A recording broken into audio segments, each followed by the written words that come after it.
I will explain here the basic usage of iFlightSim. First of all, if you get stuck and don't know how to continue, just go to the help button here below and click on it, and a new page, a new view will appear. This view, the help page, will show you, will describe you the features, the different features and the functions which iFlightSim supports. To get back to the cockpit, just go to the top of the page. There is an icon. You click on the icon, or otherwise you can click on the descriptive image of the cockpit, and you get back to the cockpit. If your device is connected to Wi-Fi, then look at the lower right corner of the cockpit view. You will see a blue text. In this text there is a list of URLs.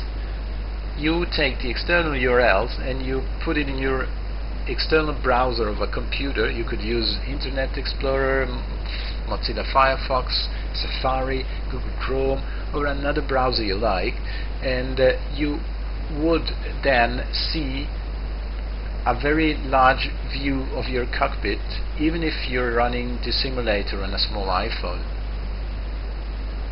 An important feature when using the simulator is to be able to reposition the aircraft. And to change the location of the aircraft on a horizontal plane, you can click on this map button here below, and this will open a map. And in the map you will see, to display it correctly, you need access to the internet, because otherwise you wouldn't see the map itself.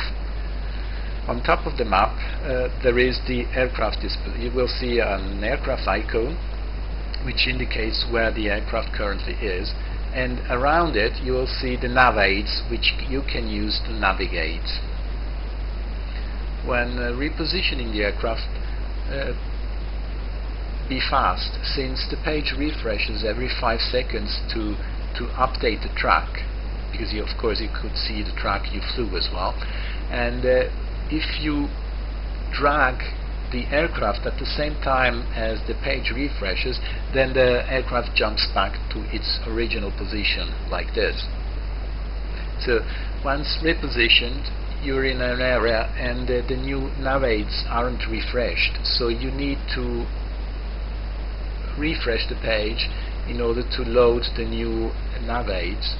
And if you're on an external browser, you just can refresh the page, but if you're on the device, you have to click back to the cockpit and then back to the map again.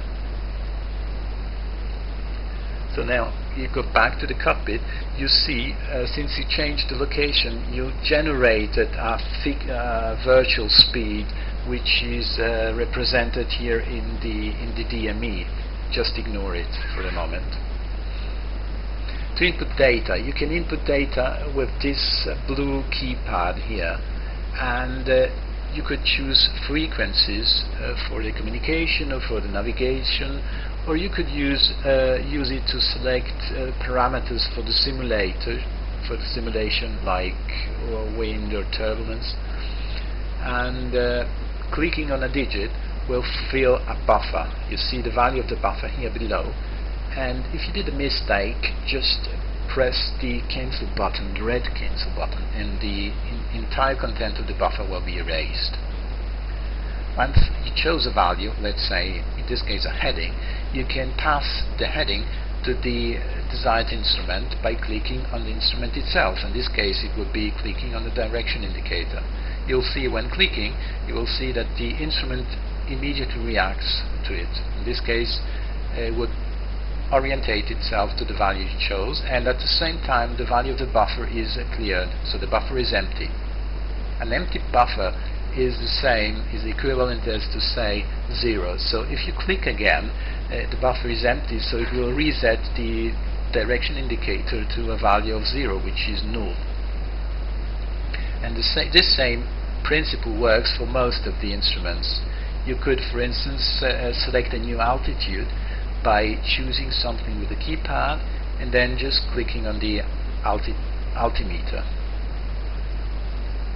The attitude indicator works slightly different.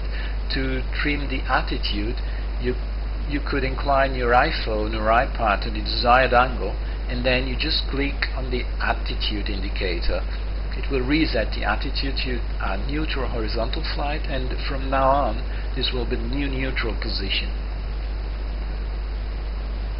You could use the keypad as well, as I said before, to select parameters useful for the simulation. For example, you could add some turbulence to the simulation.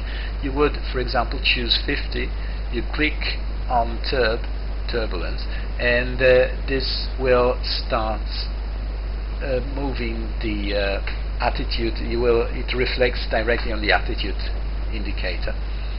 Or you could select a wind direction and a certain wind speed, and then you will run your simulation accordingly. Once you are happy with the configuration of the aircraft, with the input parameters and so on, then you can start flying. And to start flying, you first have to choose a speed. So you could you could select an appropriate speed, let's say 100 knots, and then click on the airspeed indicator. This will pass the speed to the indicator, and if you're observant, you will see that the RPMs are moving as well. So in the current version, this is not really realistic, since it just follows the speed of the aircraft. There is no dynamics involved whatsoever, and we will change this in an upcoming release. So thank you for listening and enjoy.